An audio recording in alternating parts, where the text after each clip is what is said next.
할렐루야. 사랑하는 대강의 가족 여러분, 오늘 하루도 하나님의 말씀과 동행하는 삶이 되길 소망합니다. 오늘 함께 나눌 하나님의 말씀은 마가복음 11장 23절 말씀입니다. 내가 진실로 너희에게 이르노니 누구든지 이 산더러 들리어 바다에 던져지라 하며 그 말하는 것이 이루어질 줄 믿고 마음에 의심하지 아니하면 그대로 되리라. 아멘. 여러분, 어떻게 사는 것이 신앙으로 사는 것일까요? 쉬운 것 같으면서도 어려운 것이 바로 이런 기초적인 질문입니다. 누가 제게 물어본다면 저는 이렇게 대답해 줄 것입니다. 모든 문제를 믿음으로 해결하며 사시기 바랍니다. 여러분, 신앙인의 삶은 믿음을 축으로 하여 모든 것이 이루어져야 합니다. 특히 생활 속에서 만나는 모든 문제들을 일단은 믿음이라는 그릇 안에 담아 해결해 나가야 하는 겁니다. 신앙적인 문제들은 말할 것도 없고 신앙과는 전혀 상관이 없다라고 생각되는 문제들까지 일단은 믿음의 그릇에 담아놓고 생각해야 하는 겁니다. 이 사업을 하시다가 부도를 맞은 지사님이 계십니다. 다 털어내고 가족이 단란하게 살던 집마저 팔아치우고 전세를 얻어 나갔습니다. 이 부도난 사람이 무엇으로 먹고 살겠습니까? 직장을 얻어보려 했지만 그것도 쉽지를 않았습니다. 결국 몇 달이 되지 않아 지하 사글세 방으로 옮겨야 하는 상황이 되고 말았습니다. 들어갈 집의 날짜를 정하고 살던 집을 내어놓았습니다. 그런데 방을 보러 오는 사람이 없는 겁니다. 이사할 날은 내일 모레인데 이 방이 빠지지 않습니다. 이사님이 도대체 되는 일이 없다라고 불평을 합니다.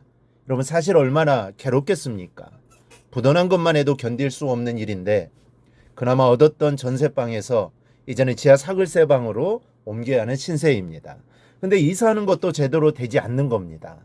그래도 남편 되는 지사님은 아내를 위로했습니다. 여보, 모든 것을 믿음으로 생각합시다. 하나님의 뜻이 계실 거예요. 그런데 이사해야 하는 전날 밤에 그쪽 주인으로부터 연락이 왔습니다. 지하에 수도관이 파열되어 공사를 해야 하는데 이 고치는 김에 낡은 보일러도 새로 깔아야 하겠다고. 그러니 미안하지만 일주일 후면 2층 방이 빠지는데 그때까지만 어떻게든 방도를 마련했다가 지하 방 값으로 들어와 살면 안 되겠냐라는 말입니다. 그리고 바로 그 다음날 그렇게 뜸하던 방을 보러 온 사람이 있었는데 일주일 후에 이사 오는 것으로 계약을 하자고 하더랍니다. 이 모름지기 신앙인은 모든 것을 믿음으로 봐야 합니다. 믿음의 그릇에 담아놓으면 문제까지도 하나님의 축복의 재료가 되는 것입니다. 그래서 예수님 오늘 본문에서 이렇게 말씀합니다. 내가 진실로 너희에게 이르노니 누구든지 산더러 들리어 바다에 던져지라 하며 그 말하는 것이 이루어질 줄 믿고 마음에 의심하지 아니하면 그대로 되리라. 한마디로 믿음의 축으로 살라라는 말씀입니다. 우리가 하나씩 좀 살펴보겠습니다. 먼저 산을 던지라고 말씀하십니다. 이 산을 옮긴다라는 말은 당시에 유대인들이 사실 흔히 쓰는 말입니다. 이 말은 곤란한 문제들을 해결한다는 뜻으로 사용하던 일종의 관용어입니다. 특히 제자들이 가지고 있던 어려운 문제를 속 시원하게 풀어주거나 또 답변해주는 스승을 산으로 옮기는 사람이라고 불렀습니다.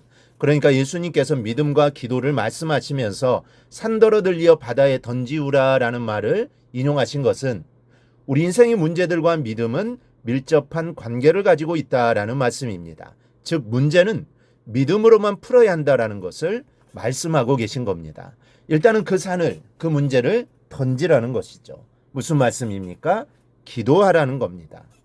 그러니까 신앙인은 문제라고 생각되는 것이 앞을 가로막으면 바로 기도로 들어가야 합니다. 기도만이 산을 던지는 유일한 방법이기 때문입니다. 여러분, 기도를 미루지 마십시오. 산이 내 앞에 자리 잡기 전에 기도의 삿발을 먼저 거머쥐어야 우리는 이길 수 있는 겁니다. 또 하나, 기도했으면 이룰 줄 믿으라고 하십니다. 기도할 때 중요한 것은 믿음의 기대를 갖는 겁니다. 그리고 이 기대는 내 심령을 적시는 말씀과 기도에서 옵니다. 기도할 때 확신이 오지 않는다고 믿습니다만 연발하는 분들이 있습니다. 그러나 확신은 믿는다고 나 자신을 강요한다고 오는 것이 아닙니다. 내 심령을 말씀에 적셔야 합니다. 그러면 나도 모르게 부족한 내 속을 채우시는 하나님의 손길을 점점 더 가까이 느끼게 됩니다. 그리고 그 무엇도 흔들어 놓을 수 없는 확신이 자리 잡는 것을 알게 되는 겁니다. 그리고 기도의 분량도 중요합니다. 오래 기도하는 것을 중언부언이라 하고 잘못 생각하는 분들이 있는데, 하지만 기도는 하나님과의 오랜 사귐을 통해 깊어지는 겁니다. 그러니 여러분 많이 기도하십시오. 또 오래 기도하십시오. 우리는 기도하고도 흔들릴 때가 얼마나 많습니까? 그러나 많은 기도는 우리 마음의 의심을 몰아내버립니다. 그리고 확신을 갖게 합니다. 신기한 것은 기도하면 할수록 내 중심의 생각들이 사라지고, 내 중심의 생각들이 사라지면서 의심이나 걱정이나 염려도 사라져 버린다는 겁니다. 그리고 하나님의 마음이 내 심령에 채워집니다. 이렇게 되면 그 무엇에도 절대로 흔들리지 않는 믿음이 생깁니다. 이 믿음을 그대로 되는 믿음이라고 부릅니다. 주님이 오늘 말씀에서 가르쳐 주신 믿음입니다. 여러분의 기도가 주님께로부터 그대로 되리라는 응답을 받는 기도가 되기를 바랍니다. 그래야 모든 기도에 응답받고 그 응답받은 믿음으로 꼭 살아가기를 주님의 이름으로 축원합니다. 오늘 묵상한 말씀을 굳게 잡고 삶으로 실천하며 살아내는 대강의 모든 성도들이 되기를 축복합니다.